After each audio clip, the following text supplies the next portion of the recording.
Il y a un homme dans l'ombre. Il n'est ni trader, ni analyste on-chain. Il ne parle pas sur Twitter. Et pourtant, c'est peut-être lui qui détiendra la clé du prochain bull run. Scott Bessent, ancien gestionnaire de hedge fund, nouveau secrétaire au Trésor de Trump. Et si je vous en parle aujourd'hui, c'est parce qu'il vient de dévoiler un plan économique qui pourrait bouleverser l'équilibre entre régulation, marché obligataire et crypto-monnaie.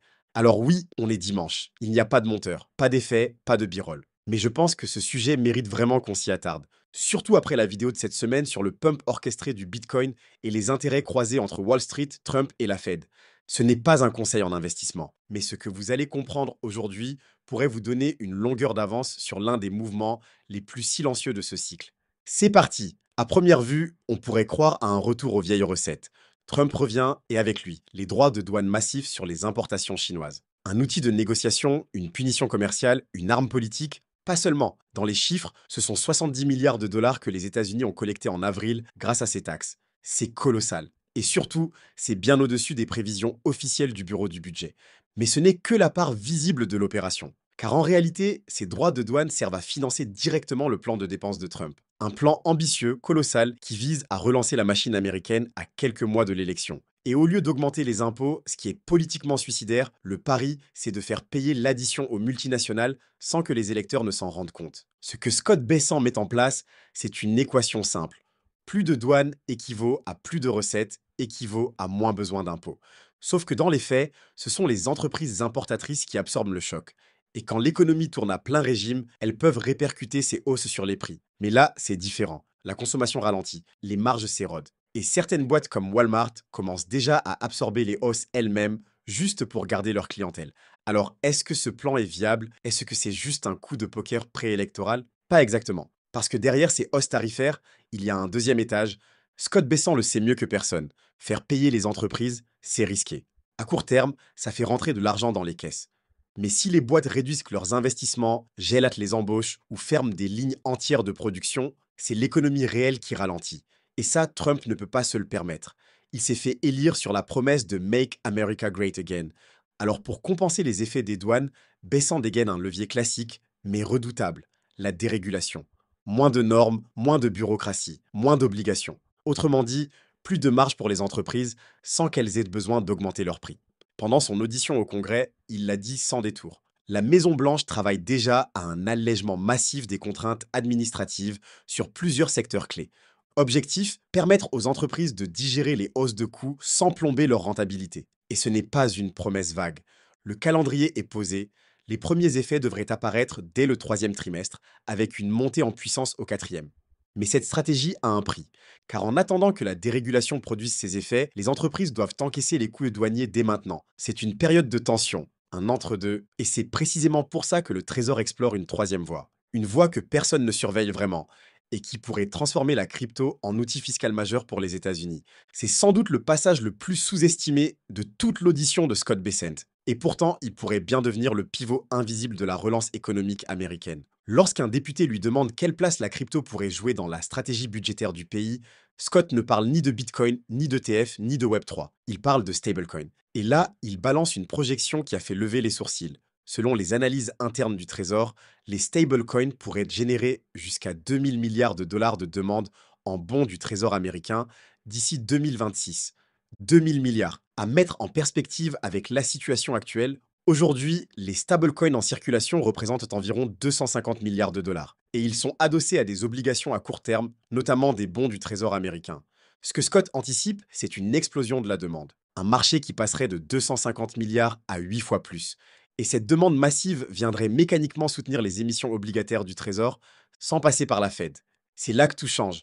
Imaginez le scénario. Le Trésor émet des obligations à court terme.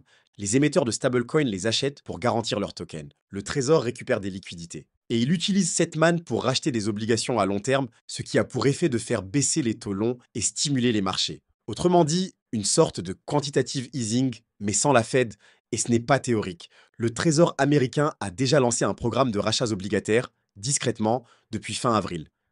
Avec une promesse, réévaluer la taille des achats, leur fréquence et surtout leur impact sur les marchés. Ce mécanisme pourrait devenir le nerf de la guerre monétaire dans les mois qui viennent. Et les stablecoins, loin d'être de simples outils de trading, deviendraient alors des armes budgétaires. La boucle est en train de se refermer. Et la crypto, sans changer une seule ligne de code, est en train d'intégrer la grande stratégie économique américaine. Il y a des choses que Scott Bessent a dites, et d'autres qu'il a évitées soigneusement. Mais sur un point, il a été limpide. Les États-Unis ne créeront pas de CBDC sous l'administration Trump. Pas de dollar numérique.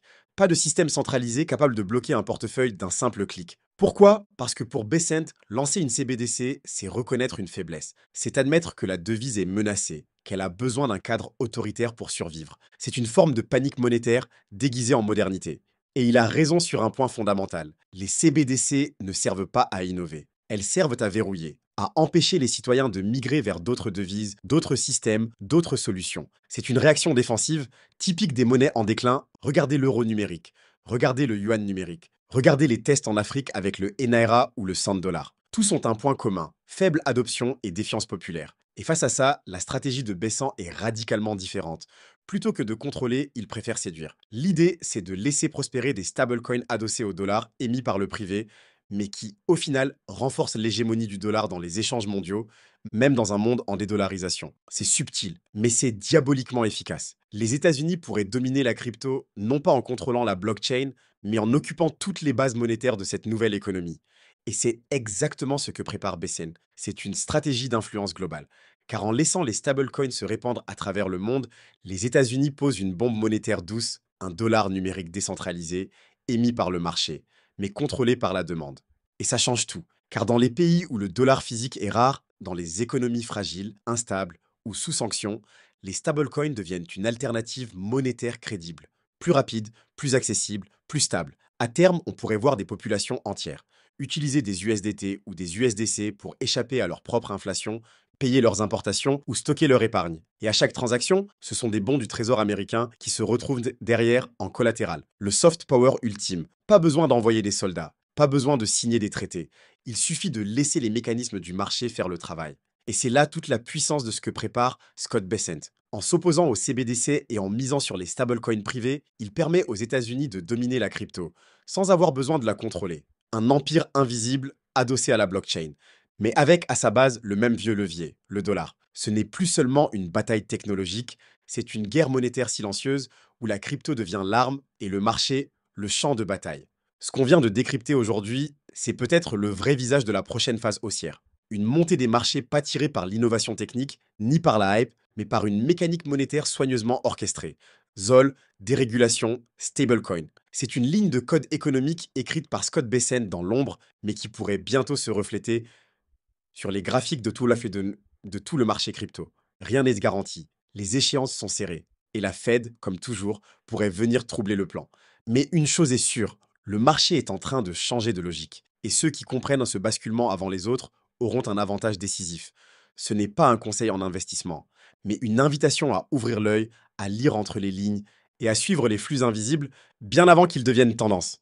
Merci d'avoir suivi cet épisode un peu spécial ce dimanche, sans montage, mais avec conviction. Demain, on reprend notre rythme quotidien.